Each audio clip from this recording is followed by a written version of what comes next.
या देवी सर्वभूतेषु मां कूष्माण्डरूपेण संस्थिता नमस्तस्यै नमस्तस्यै नमस्तस्यै नमो नमः। ओम दुम दुर्गाय नमः। आज आषाढ़ गुप्त नवरात्रि का चौथा दिन है और गुप्त नवरात्रि के चौथे दिन 10 महाविद्याओं में से चौथी महाविद्या माँ भुवनेश्वरी की पूजा की जाती है और माँ दुर्गा के 9 स्वरूपों में से चौथा स्वरूप माँ कुष्मांडा की आराधना की जाती है। तो आज की वीडियो में आप सुनेंगे माँ भुवनेश्वरी और माँ कुष्मांडा की कथा और पूजा विधि। तो वीडियो को पूरा ज़रूर देखिए। गुप्त नवरात्रि में साधक माँ दुर्गा के 9 स्वरूपों के साथ ही 10 महाविद्याओं की भी पूजा करते हैं। खासकर जो लोग तंत्र साधना करते हैं वो गोपनीय तरीके से गुप्त नवरात्रि में 10 महाविद्याओं की भी पूजा करते हैं। गुप्त नवरात्रि के चौथे दिन माँ भुवनेश्वरी की पूजा की जाती है। माँ भुवनेश्वरी 10 महाविद्याओं में से चौथा स्थान धारण करती हैं, अर्थात 10 महाविद्याओं में से चतुर्थ स्वरूप की विद्या मानी जाती हैं। माँ भुवनेश्वरी को तीनों लोकों की ईश्वरी माना जाता है। माँ भुवनेश्वरी साक्षात पूरे संसार को धारण करती हैं और इसका पालन पोषण करती हैं और इसलिए माँ भुवनेश्वरी को जगत माता और जगत धात्री के नाम से भी जाना जाता है। माँ भुवनेश्वरी आकाश, वायु, पृथ्वी, अग्नि और जल का भी निर्माण करती हैं। शास्त्रों में माँ भुवनेश्वरी को मूल प्रकृति कहा जाता है। शास्त्रों में बताया गया है कि माँ भुवनेश्वरी भगवान शिव के वाम भाग में विराजमान रहती हैं। इनकी पूजा करने से ऐश्वर्य की प्राप्ति होती है और जीवन की सभी समस्याएं दूर हो जाती हैं। भक्तों की समस्त मनोकामनाएं पूरी करती हैं माँ भुवनेश्वरी। इन्हें भगवान शिव की सहचरी अर्थात सखी भी कहा जाता है। माँ भुवनेश्वरी की विधि विधान से पूजा करके इस मंत्र का जप करना चाहिए। ओम श्री भुवनेश्वराय नमः, ओम श्री भुवनेश्वराय नमः। इस मंत्र का जप करने से समस्त प्रकार की कामनाएं पूरी हो जाती हैं। और इस मंत्र का जप आपको हकीक की माला से यानी कि सफ़ेद हकीक या फिर रुद्राक्ष की माला से करना है। पौराणिक कथाओं में माता भुवनेश्वरी को ही शताक्षी और शाकंभरी नाम दिया गया है। पुत्र प्राप्ति के लिए लोग इनकी आराधना करते हैं। आदिशक्ति माँ भुवनेश्वरी के विषय में एक पौराणिक कथा है। उस कथा के अनुसार एक बार मधुकैटभ नामक महादैत्यों ने पूरी पृथ्वी पर हाहाकार मचा रखा था। तब सभी देव मिलकर भगवान विष्णु के पास गए और उनको अपनी निद्रा का त्याग करने के लिए प्रार्थना करने लगे ताकि वे जल्दी से उठकर मधुकैटभ का वध करें और उनकी रक्षा करें।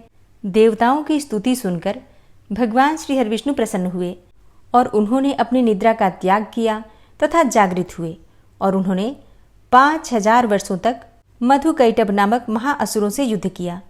बहुत अधिक समय तक युद्ध करते हुए भगवान श्री हरिविष्णु थक गए और वो अकेले ही युद्ध कर रहे थे।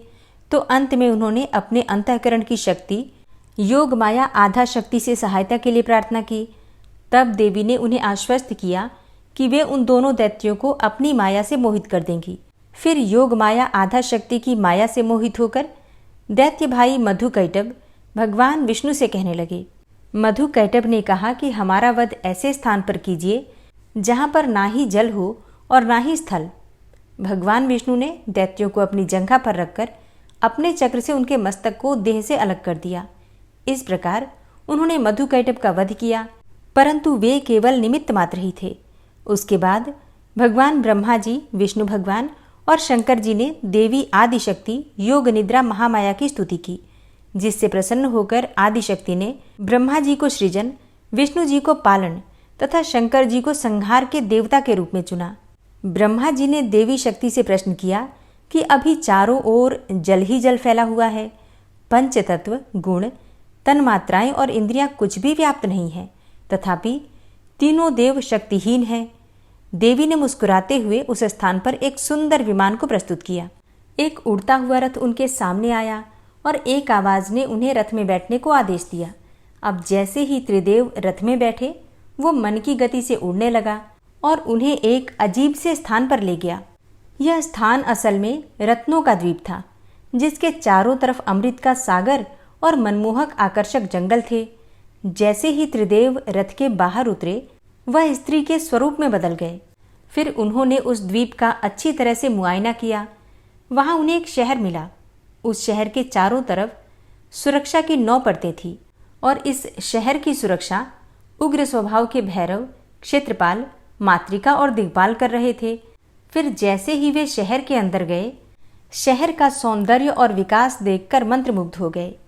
आखिरकार वे शहर के अंदर स्थित मुख्य राजमहल में पहुंचे, जिसका नाम चिंतामणि गृह था और जिसकी सुरक्षा योगिनियां कर रही थी। यह शहर था श्रीपुर, देवी भुवनेश्वरी की राजधानी, जो मणिद्वीप की रानी थी। जैसे ही त्रिदेव महल के अंदर घुसे, उन्हें देवी भुवनेश्वरी के दर्शन हुए। उनकी छटा लाल रंग की थी, उनकी 3 आंखें, 4 हाथ थे तथा उन्होंने लाल रंग के आभूषण पहने थे। उनके शरीर पर लाल चंदन का लेप लगा था तथा उन्होंने लाल कमल की माला पहनी थी।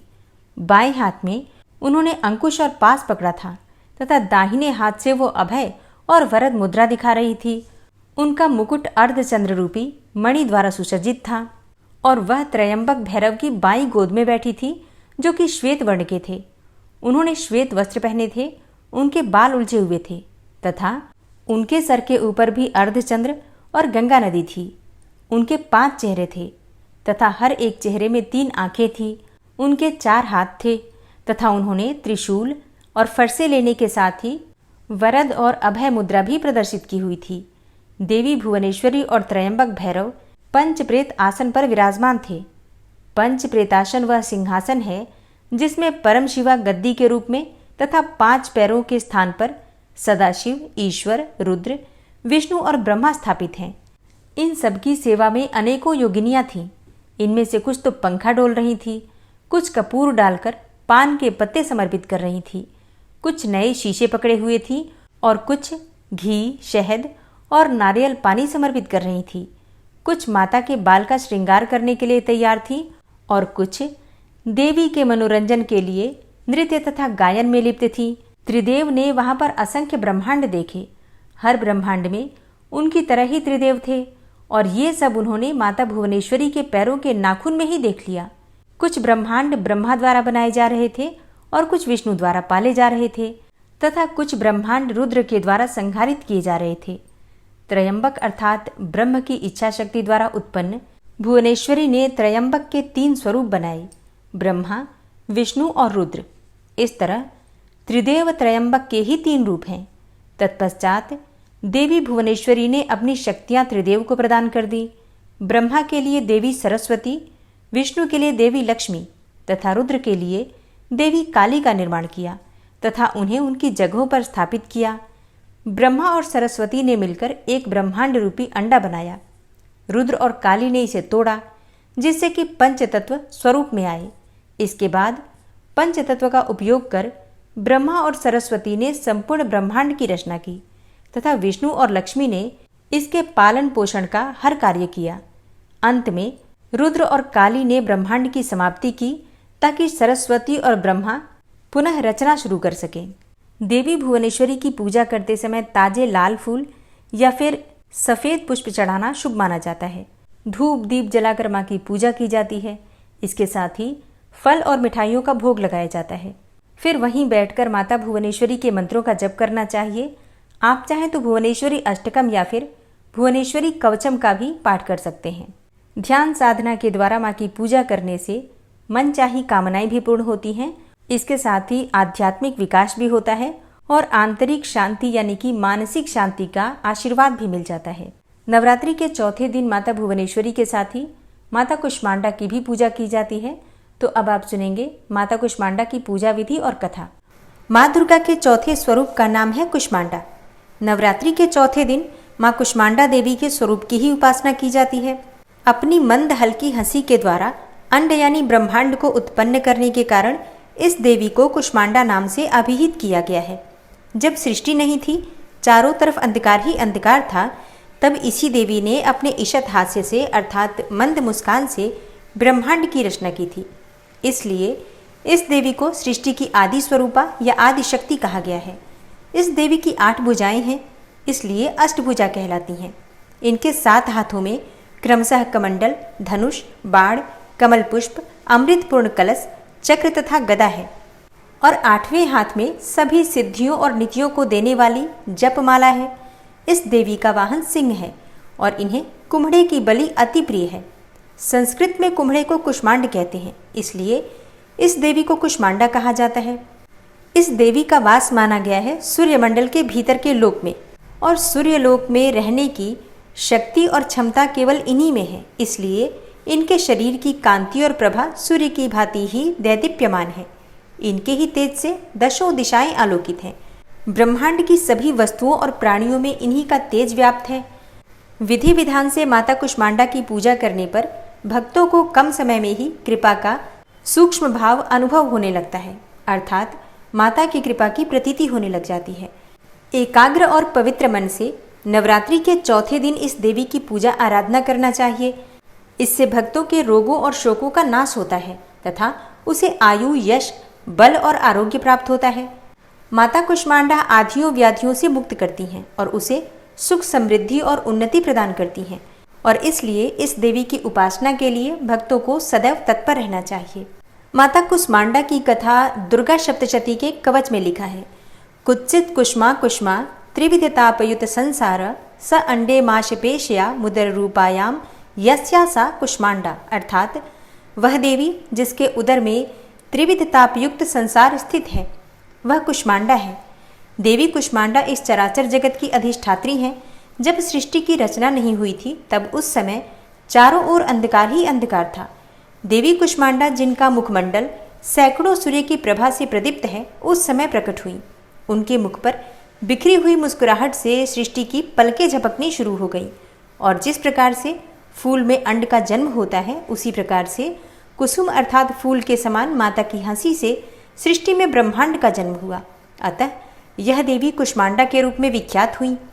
इस देवी का निवास सूर्यमंडल के मध्य में है और वह सूर्यमंडल को अपने संकेत से नियंत्रित करती हैं। माँ दुर्गा के कुष्मांडा स्वरूप की पूजा के लिए सुबह जल्दी उठना चाहिए और नित्य कर्मों से निवृत्त होकर स्नान कर लीजिए। साफ स्वच्छ वस्त्र धारण कर लीजिए। फिर भगवान सूर्यदेव को जल अर्पित करके अपने घर के मंदिर में, जहाँ पर आपने माँ की चौकी या फिर प्रतिमा स्थापित कर रखी है, वहाँ पर आ जाइए। अपने दोनों हाथ जोड़कर सच्चे मन से सभी देवी देवताओं को प्रणाम करके और एक शुद्ध आसन डालकर बैठ जाइए। सबसे पहले 3 बार आचमनी कर लीजिए। उसके बाद हाथ धोकर और अपने आसपास जो सामग्री है सबका शुद्धिकरण कर लीजिए। गंगा जल या फिर शुद्ध जल से छींटे देकर अपने ऊपर और अपने आसपास की सभी वस्तुओं को शुद्धिकरण करने के बाद अपने सामने शुद्ध घी का एक दीपक प्रज्वलित कीजिए। अब आपकी पूजा प्रारंभ हो जाती है। अब विधि विधान से आपको सबसे पहले गणपति का पूजन करना है। भगवान गणेश का पंचोपचार विधि से पूजन कीजिए। ओम गंगणपतये नमः, ओम गंगणपतये नमः इस मंत्र के द्वारा। फिर कलश देवता की पूजा कीजिए। भगवान वरुण देव का और सभी देवी देवताओं का ध्यान करके, क्योंकि कलश में सभी देवी देवता विराजित हैं, तो कलश का पूजन करने के बाद अपने पास अगर नवग्रह मंडल आपने स्थापित कर रखा है या फिर षोडश मातृका स्थापित कर रखी है या ज्वारे स्थापित कर रखे हैं, सबकी पंचोपचार विधि से धूप, दीप, अक्षत, पुष्प इत्यादि अर्पित करके पूजा कर लीजिए। इसके बाद माँ दुर्गा के चौथे स्वरूप माँ कुष्मांडा की पूजा आपको करना है। तो अपने हाथ में अक्षत पुष्प लेकर माँ कुष्मांडा का ध्यान कीजिए और मंत्र बोलिए, या देवी सर्वभूतेषु माँ कुष्मांडा रूपेण संस्थिता नमस्तस्यै नमस्तस्यै नमस्तस्यै नमो नमः। इस प्रकार से माँ कुष्मांडा को हृदय से प्रणाम करके और अपने हाथ में जो पुष्प और अक्षत है माँ के चरणों में अर्पित कर दीजिए। अब विधि विधान से धूप, दीप, अक्षत, पुष्प इत्यादि जो भी आपके पास सामग्री है पंचोपचार विधि से या फिर षोडशोपचार विधि से या फिर राजोपचार विधि से माँ कुष्मांडा की आप पूजा कर सकते हैं। माँ दुर्गा के चौथे स्वरूप माँ कुष्मांडा को लाल गुड़हल और गुलाब के पुष्प बहुत प्रिय हैं। पीले कमल के पुष्प भी आप अर्पित कर सकते हैं। और माँ को भोग में आपको मालपुए या फिर हलवे का भोग लगाना चाहिए। इसके साथ ही आप फलों का भोग लगा सकते हैं या फिर मिठाई का, सफ़ेद मिठाई का या फिर दूध का, शक्कर का, बताशे का, जो भी आपके पास सामग्री उपलब्ध है माँ को भोग स्वरूप अर्पित कीजिए। इसके बाद पान के पत्ते पर लौंग, इलायची, सुपारी रखकर अर्पित कीजिए। फिर दक्षिणा स्वरूप कुछ पैसे अर्पित कीजिए और थोड़ा सा जल लेकर जो आपने पूजा की है जिस स्थान पर, उस स्थान पर जल का घेरा दे दीजिए। अब आपकी पूजा पूर्ण हो जाती है। थोड़ा सा अक्षत ले लीजिए अपने हाथ में और जो भी सामग्री का हमसे अभाव हो जाता है पूजा के दौरान, उसके लिए थोड़ा सा अक्षत अर्पित करते हुए मन में भाव कीजिए कि पूजा में किसी भी प्रकार की कमी रह गई हो तो सर्वाभावे अक्षतानि समर्पयामि। इस प्रकार से मतलब सभी चीज़ों के अभाव में अक्षत समर्पित कर रहा हूँ या कर रही हूँ, इस प्रकार से भाव करना है आपको। अब आपकी पूजा पूर्ण हो जाती है। माँ कुष्मांडा के मंत्र का आप चाहें तो 108 बार जप कर सकते हैं या फिर 11 बार 21 बार भी जप करके पूजा कर सकते हैं। फिर इसके बाद आप चाहें तो दुर्गा सप्तशती का पाठ कर सकते हैं या प्रतिदिन जो भी आपने अपने पाठ के नियम ले रखे हैं सभी पाठ कर सकते हैं। और पूजा पूर्ण करने के बाद कपूर और लौंग जलाकर या फिर शुद्ध घी के दीपक से माँ की आरती कर लीजिए, क्षमा प्रार्थना कर लीजिए।